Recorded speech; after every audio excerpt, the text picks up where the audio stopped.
All aboard for Cheese and Cigars. Hi, I'm Ellen Williams from Knoxville Public Library, and I'd like to welcome you on our journey of pictures through time. Using this 1909 map from the Anderson's Tioga County Directory as our guide, we will travel from Lawrenceville, going westward up the Cowanesque River Valley, and take a look at some, but not all, of the farmers and the things they were growing and producing during the railroad era. The key year for this will be the year 1882, as that is the year that the railroad was extended westward from Elkland through Knoxville and on to Westfield. Our images will progress from east to west. The time will shift back and forth. The first railroad was completed from Lawrenceville to Elkland in September of 1873, and for 9 years Elkland remained the terminal point of that road, which was constructed in the main by Joel Parkhurst and called the Elkland-Lawrenceville Railroad. In a few years, by 1882, a second line called the Addison and Northern Railroad Company was formed with Charles L. Pattison of Elkland as president. Competition between the two lines into Westfield was keen, and a race between the two to get the lines into Westfield was begun. The CC&A began its westward push on August 1, 1882, and the Addison line broke ground a week later, building from Elkland in both directions. On November 8, 1882, 91 days after the start, a train of cars was run over the Addison and Northern from Addison to Westfield, and a month later, the CC&A was open for business from Lawrenceville to Westfield, from the Elkland Centennial, published in 1950.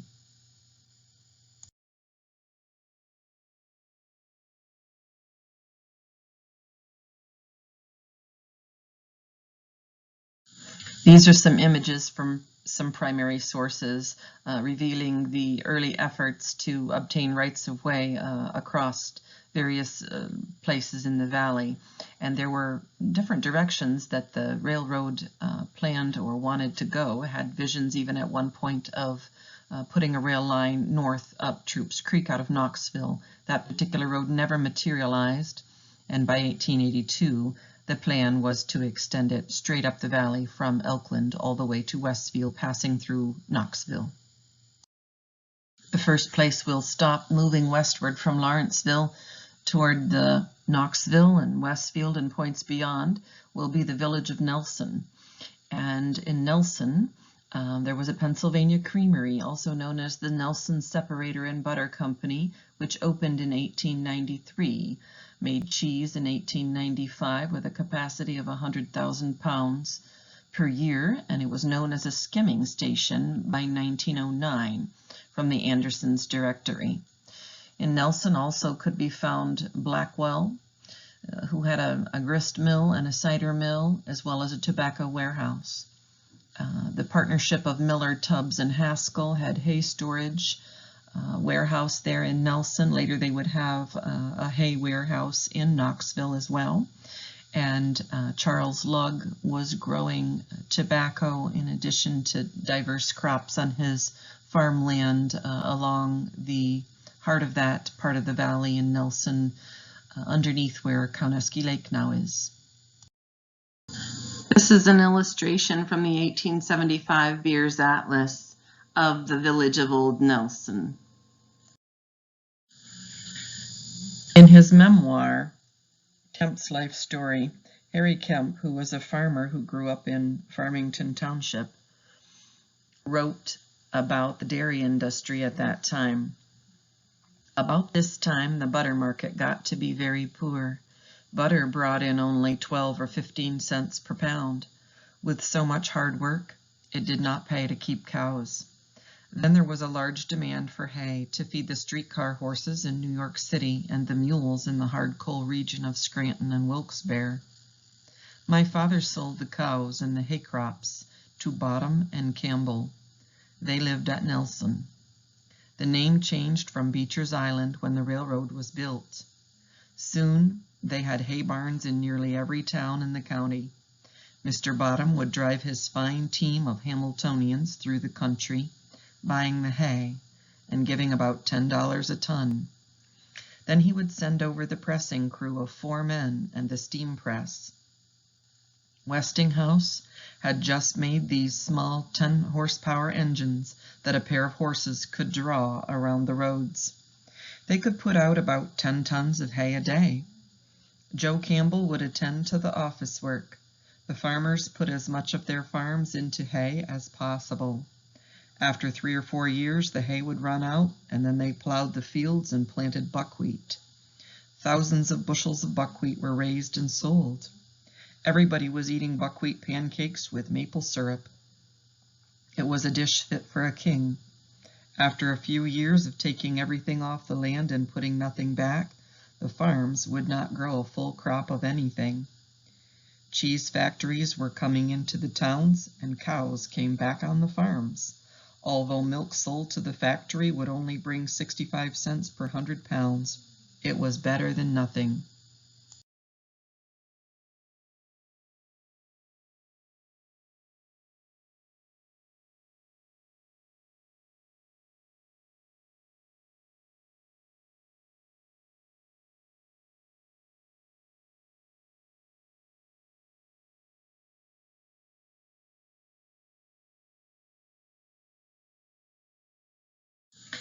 This was Main Street in Nelson in 1908, long before Route 49 was established. The dirt road shown here is now the back road to Lawrenceville. The buildings on the left are Mark Seeley's store, the old post office, Brett Steen's department store, and at the site of the present Oddfellows block, O.R. Blanchard's undertaking establishment and furniture store, including the Santa Claus store, a December promotion. On the right are the Hotel Newcomb, which burned in 1909, and a harness shop and barber shop. Photos of Main Street were loaned by Lillian Losey Preston and Mrs. Perry Heckart and previously published. This is an undated and unidentified tobacco field showing a mature crop. You can see the flowering head on the tops of the plants if you look at this carefully. This is probably either along Crooked Creek or along Cowanesque. It's not known exactly the location of this field. This photo is from the Tioga County Cooperative Extension files. Lugg was the last tobacco farmer in our region. This image is from the book Buckskin to Baseball, published by the Tioga County Historical Society and undated. Moving westward from Nelson into Elkland, this image of the Elkland roller mills is from the Elkland Centennial in 1950.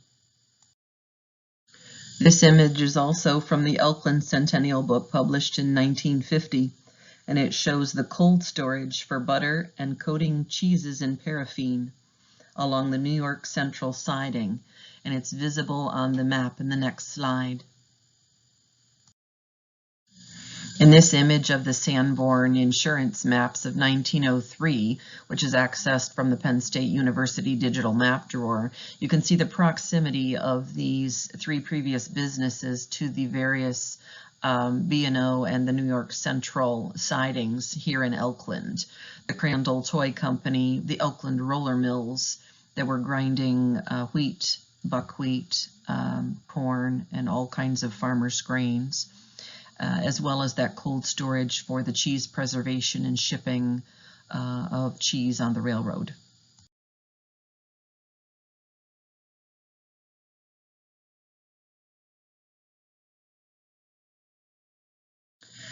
Milk went from the farm to the condensery in cans like this, in an image from the Dairymen's League scrapbook in the year 1935. This man is unidentified.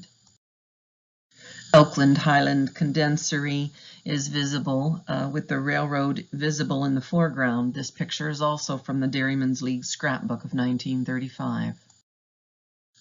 From the book Elkland and Osceola as We See It, 1976, Crawford. Page 18. The Highland Milk Company was started in 1911 and completed in 1912. During the construction of that part which was to be the boiler room, the outside walls were completely bricked up. When the boiler arrived by flat car, part of the wall had to be torn down to allow the workmen to get the boiler in, as the architects had forgotten to leave an opening large enough for the boiler. In 1915, a can shop was added. At the time, 125 people were employed, and at its peak during the First World War, 375,000 pounds of milk per day were processed, partly for overseas use. About 1920, it was purchased by the Helvetia Milk Company. In 1922, the Pett Corporation bought the plant. In 1927, it was bought by the Borden Company. The plant was closed in 1940, and most of the machinery moved to other plants. Since that time, it has been used for receiving and storing milk. It has a storage capacity of 200 carloads. 6 people are employed there at present in 1976. They receive 100,000 pounds of milk per day. This building is now part of the Morgan Margraff Building Supply. 2 snips from the Wellsboro paper in the summer of 1882, that pivotal year that the rail lines were extended westward from Elkland to Knoxville, are proof here that we can read in the fine print of the ups and downs of agriculture in all eras. For instance, the Parkhurst-Pattison Bank Loaning Office had columns right here side by side. So on the one hand, you can see that they are eager to loan money. And in the next column, they have a number of farms for sale all around the county, at least 5 of them, that are advertising tobacco barn and land as some of their growing attributes. So there was always a turnover of farmers who were borrowing money and who may or may not have been able to make it during all those various economic times. And so you have here both sides of that financial picture right here before us in that year the railroad was extended. Near the village of Elkland were a couple of other farms as well. One of them was run by Ernest Close, who for years on a farm just located south of where Cowanesque Lake now is, he had a Guernsey dairy at various points during the years as late as into the 1970s. And Mr. Close and his family also ran an orchard, which was also called Close's Orchards or Birch Hill Orchards, and they wholesaled and retailed particularly apples. And on the west end of Elkland was a farm run by the Stull family, and they had a variety of diverse products that they were raising as well. In banking news, the year 1884 and 1885 were very eventful. Just 2 years after the railroad is extended up in the Cowanesque Valley from east to west, we have a couple of other things happening and making the news. In 1884, in the village of Tioga, which up until that point had been the county's most prosperous village, it had coke ovens, it had an extensive lumber mill producing white oak, butter tubs and firkins for food and beverages, barrels for all kinds of food commodities. They had tanneries and they had tobacco wealth. The Wickham and Aiken Bank went into the hands of receivers. It failed, and many Tioga people lost their money, all their life savings, and the village never recovered from that loss. And so after Tioga's economic blow, Wellsboro began to rise as the plum of the county, and the farms of the Cowanesque Valley began to benefit in the face of the losses in Tioga, of the farmers who lost their life savings and their land from that Tioga failure.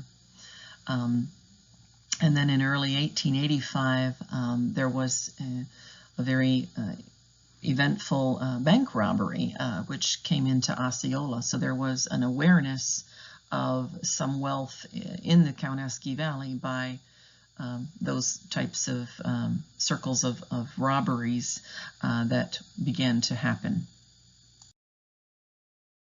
In 1977, in the Elkland Journal edition of July 6th, Lee Stoddard wrote a story about the bold robbers, and he recounted the story as such. The Osceola Bank is burgled in February of 1885. Anything can happen in Elkland on Friday the 13th. I wonder not that 4 masked men walked down Buffalo Street that night unmolested.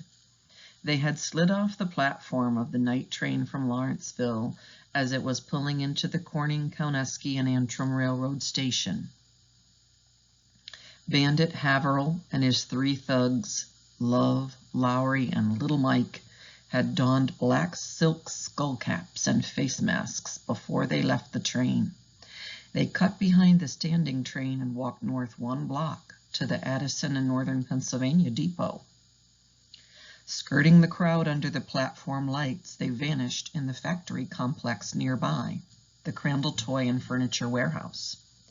They waited until the night train for Galton huffed out of the station and hopped a ride to Osceola, dropping off the rear of the train as it slowed for the Osceola station.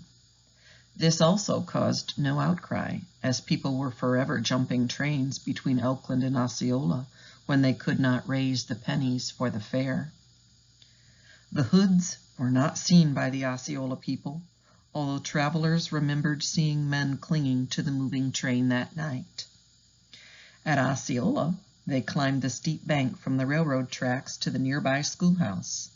Breaking into the empty school by picking the lock, the men fired the school stove and warmed their skins as temperatures fell. They waited there for their leader. Big Frank McCran, alias McPherson, had a better evening. He had also arrived on the night train from Lawrenceville, tipped his hat to familiar faces as he stepped off the train at the station, and laughed with the other travelers aboard the omnibus sleigh to the Case House Hotel. He took a room and told the clerk he would be in town for at least 3 days. He dined in the hotel, mixed with the bar crowd, and went to a second-story room at 10 o'clock. Sometime after midnight, he stole the fine hotel team from the barns adjacent on Buffalo Street by Gary Kirk's barbershop. Knowing natives say he had help, but the records fail to name the helpers. The pair of brown horses were hitched to a 2-seated sleigh with a brown with 3 white legs tethered to one side. Leaving the hotel barn door swinging, McCran took the only road to Osceola. He did not enter the village. He tethered the team under blankets in the sheltering shed just east of Osceola and made off across the flats to join the quartet secluded in the schoolhouse. Tradition holds that McCran carried a case of dynamite aboard the stolen sleigh, and that he also carried as luggage 3 cases of heavy burglar tools. I will not argue with tradition, since men who hop trains seldom carry explosives in their pockets. Thus, the stage was set, and the full article appears in that edition of the Elkland Journal.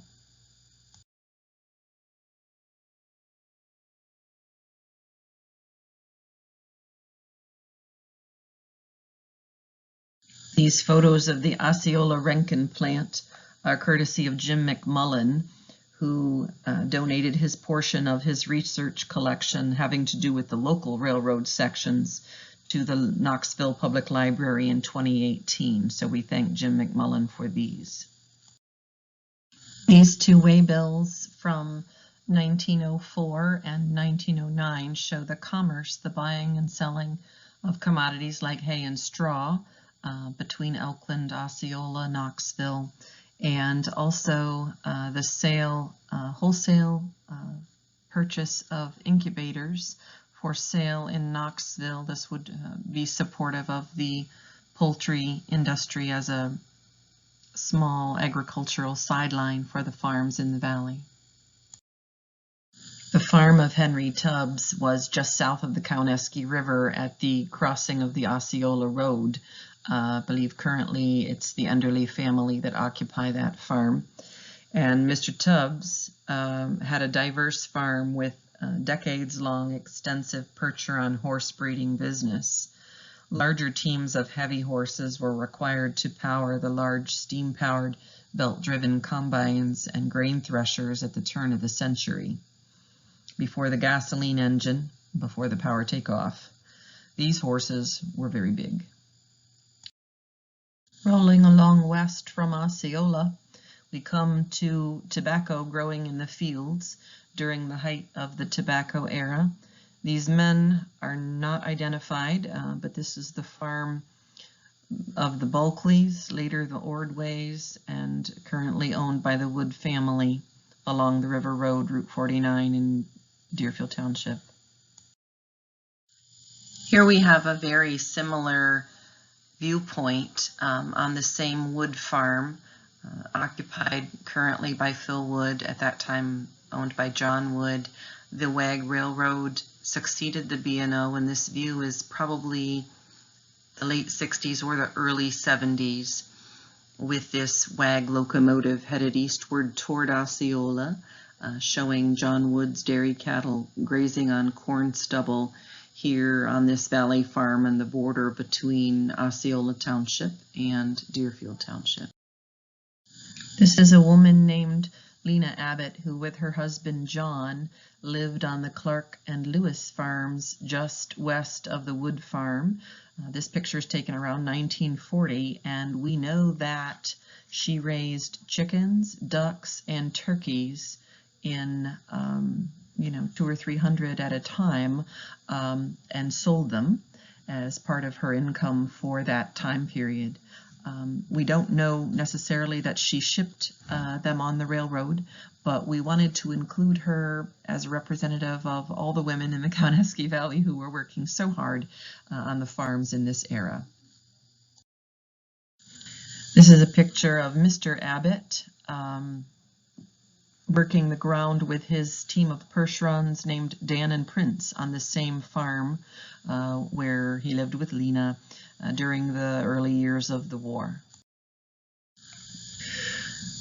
Further west along the River Road in the Cowanesque Valley headed toward Knoxville, the Wood family had a diversified farm with grain crops, hay, and dairy. In addition, they had a sideline of horse racing, and before the railroad was extended in 1882 to Knoxville, they had to drive these horses to Addison or Hornell if they were selling them to points north and west. Racing harness horses were a lucrative sideline for the Woods from the 1860s until around 1890. Their stallion was ranked third in the nation, and mares were shipped in for breeding, and young stock were shipped out for sale. These horses were very fast. This is an example of a steam thresher for grain. This is on the Lauren Carpenter farm, moving westward toward Knoxville, and the granary at this farm is still visible. The barn is gone. The red brick house was for many years occupied by Belle Clark, and then Albertine Collins is now occupied by Janet Murray.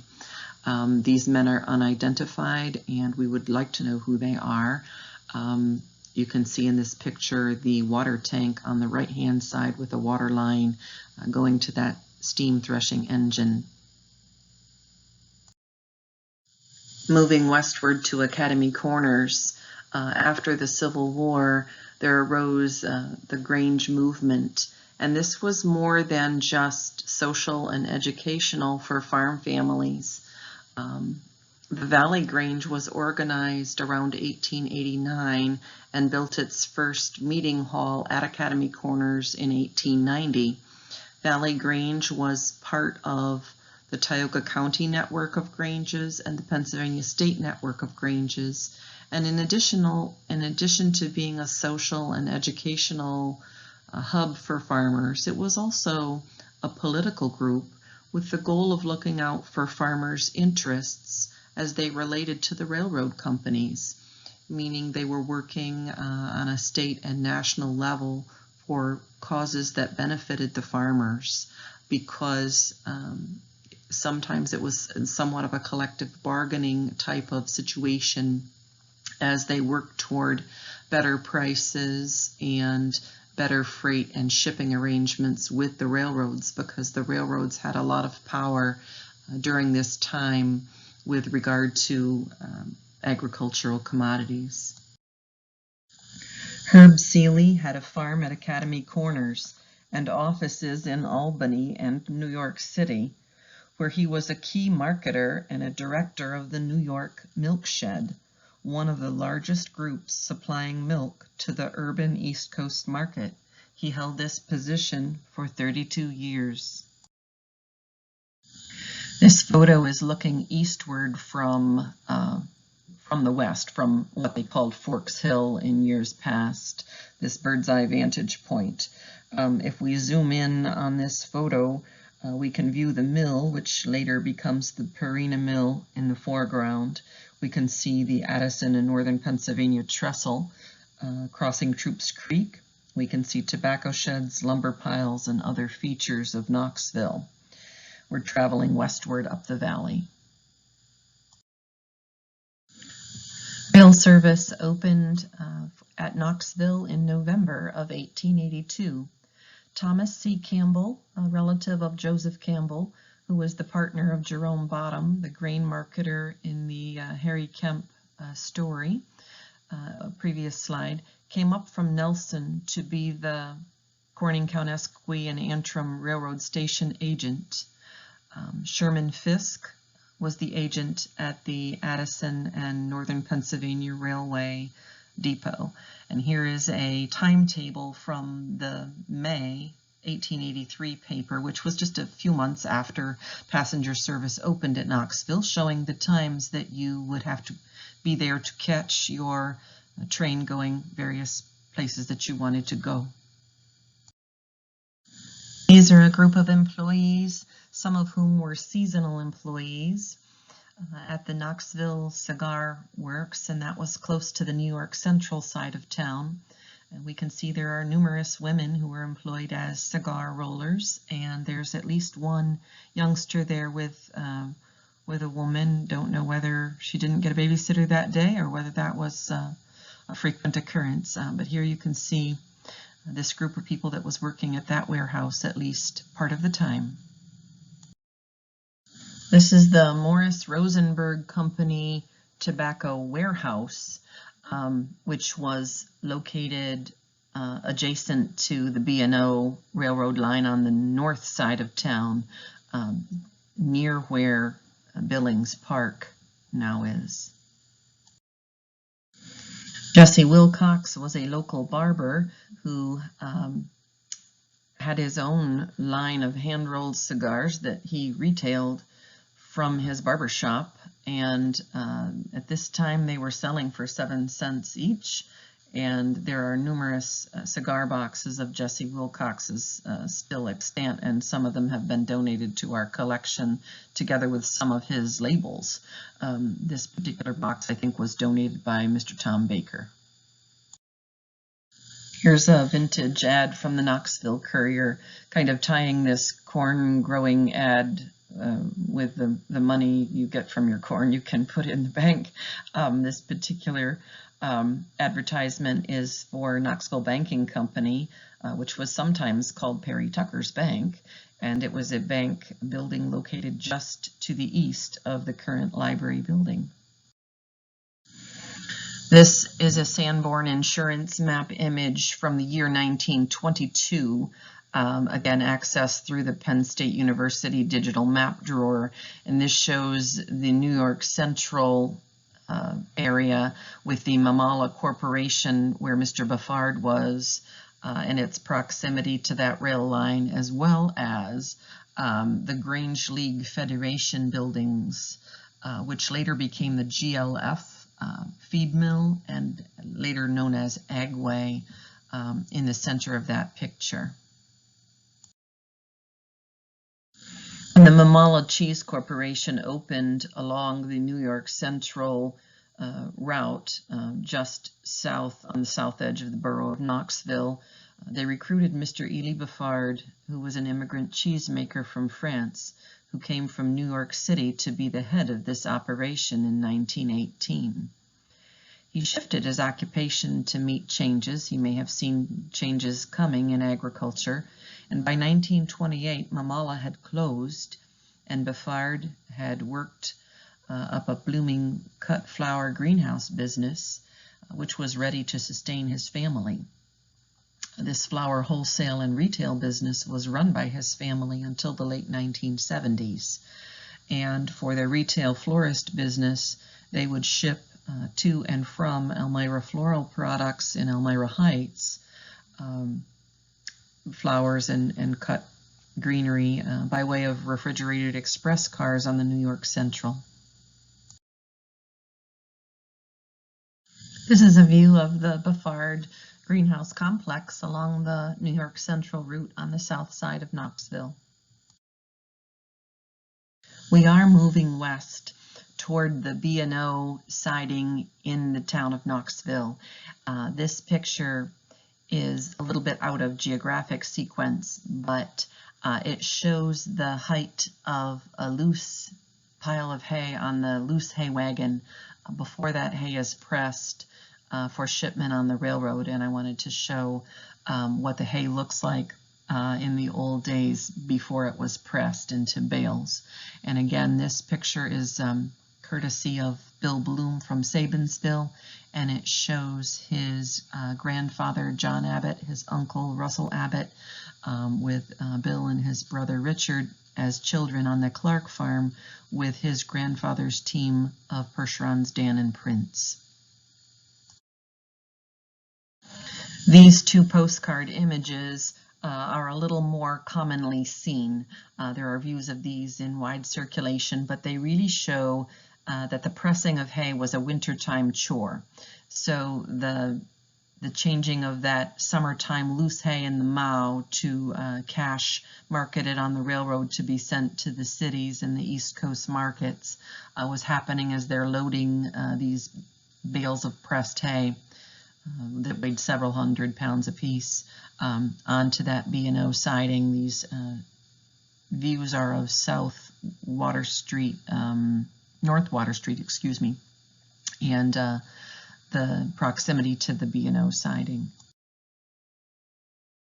This image from the Joel Johnson Mill, shortly after the railroads would have come through Knoxville, shows a life of the Purina Mill.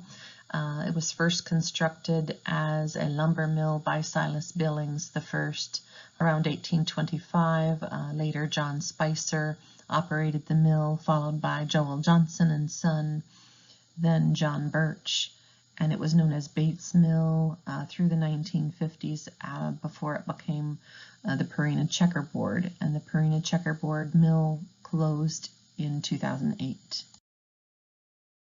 This image from the 1911 Sanborn insurance maps shows the proximity of the, at that time, Birch Knoxville mills, later to become the Checkerboard Purina Mill, the proximity of that siding to the B&O Railroad, as well as the end of the west end of town where the Taft Broom Factory was located as well, and that was a little-known business owned by Asa Dallas Taft, whose farm was east of Knoxville Borough and just west of what was known as the Payne's Dairy Farm, where Durwood Tuttle farmed for many years, is where Mr. Taft lived and grew his crops. But this was his broom factory where he manufactured household brooms for a number of years, right there beside Troops Creek.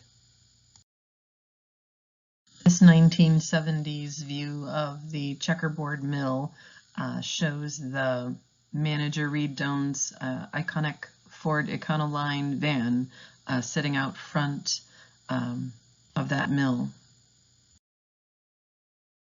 Moving to a westward perspective, looking south over the end of Knoxville, from this vantage point, we can see both rail lines trestles crossing Troops Creek. In the foreground, the B&O trestle, and in the background, behind the Edgecombe lumber mill, we can see the New York Central trestle as well. Other items of note are the tobacco shed in the foreground on the right with the horizontal shaped louvers. We can see another tobacco shed in the center of the picture, along with extensive lumber piles connected with that Edgecombe mill all along the bank of the Troops Creek stream. If you zoom in on this picture, you can see also the extensive lumbering that has occurred on those southern hills with water that has fallen and probably frozen with a little layer of snow. So it really shows up in relief on this nice picture of all the moisture coming off those hills at that time when there was not as much tree cover and vegetation, that having been recently timbered. Vantage point from a similar point just west of Knoxville along the flat shows a passenger combination arriving into the B&O from the west in the wintertime. Whether this is the exact same time as the previous photo or not certain. Items of note in this photo, if you zoom in on it, you can see that along that flat, first of all, in the foreground, there's the stubble of some kind of crop, either tobacco or corn, that's been cut.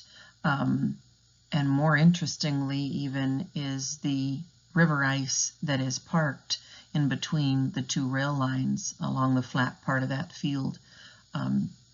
You can see evidence of the New York Central in the far background and the edge of Troops Creek that's coming along from the left over toward the smokestack of the Edgecombe mill, looking southward again. But that ice has overflowed the banks of the Cowanesque and parked itself in there, as it is sometimes wont to do.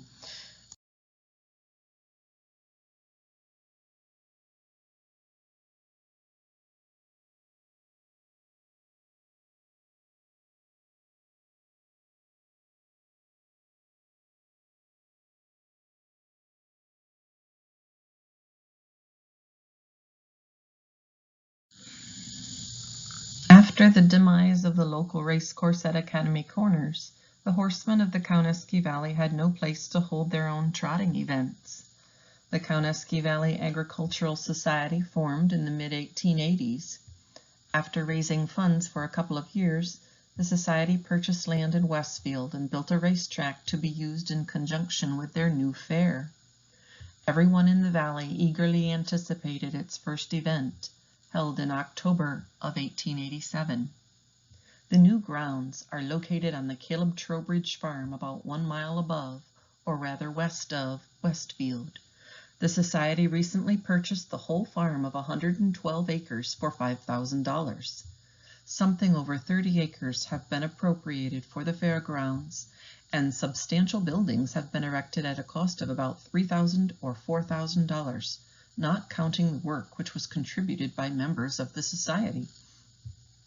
On the Broad Flat is one of the finest trotting courses in this part of the state. It cost the society $1,800. One side of the track runs along at the base of a bench of land which slopes gently down to the flat, and this grandstand, formed by nature herself, will accommodate all the people that will likely want to see a horse race. Every inch of the track can be seen from any point of this beautiful slope. Wellsboro Agitator, October 18, 1887, Green Free Library Newspaper Archives. The new fair was a festive occasion, even though the early October weather was cloudy and chilly with a few snow flurries. The fair gathered in for exhibit the best of what the farms had produced. There was a Durham bull that weighed 2,600 pounds, and the draft horses on hand included a contingent of 23 Percherons brought by Henry Tubbs from his Riverside stock farm in Osceola. If chickens, pigs, or sheep were not your interest, a circus tent offered entertainment. There were categories for butter and cheese, and youngsters could enter a pet fox or a raccoon for a prize.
This aerial view is about halfway along the Cowanesque River Valley between Osceola and Knoxville, looking eastward, and it shows the railroad right-of-way of the B&O or the WAG as it crosses the farms there. The New York Central would be further off to the right, both railroads having been reclaimed many years ago by the respective landowners.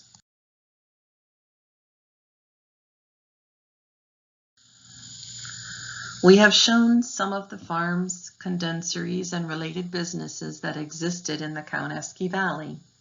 Let's briefly mention some of the changes and some of the causes behind those changes. First, tobacco culture. It came into the valley as a cash crop around 1880, and it was a northern, cool climate variety known as Connecticut broadleaf. Used mostly as a cigar wrapper, it was tied to the market popularity of that way of smoking. When large Southern tobacco companies, such as those owned by Buck Duke or R.J. Reynolds, had consolidated their holdings in the southern states, tobacco markets shifted. Duke's companies had perfected an efficient way to manufacture, package, and seal for freshness cigarettes shortly before the First World War.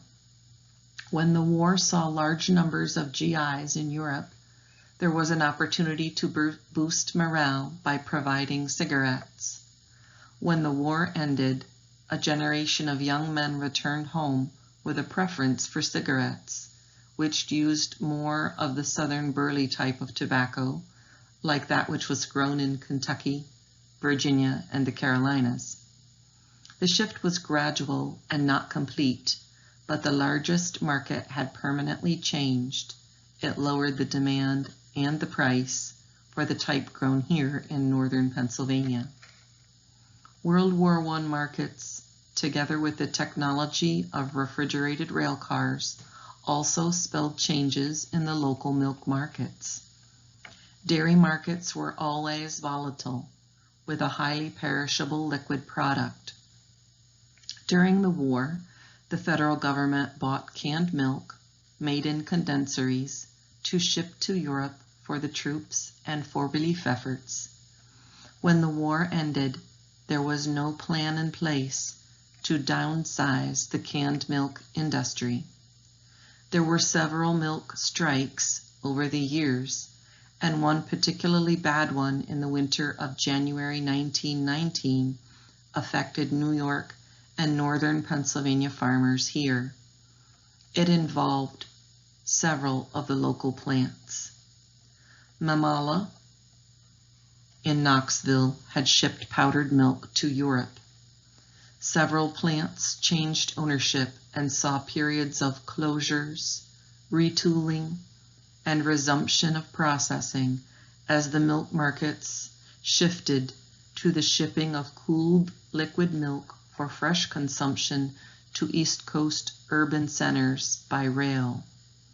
By this I'm referring to the shifts in dairy before the Second World War. Dairy continued strong, although different, after the Second World War, until about the mid-1970s. The New York Central Railway line was removed from the valley in 1964, and dairy steadily declined, while grains and hay production has held steady, and some increase in beef has taken place.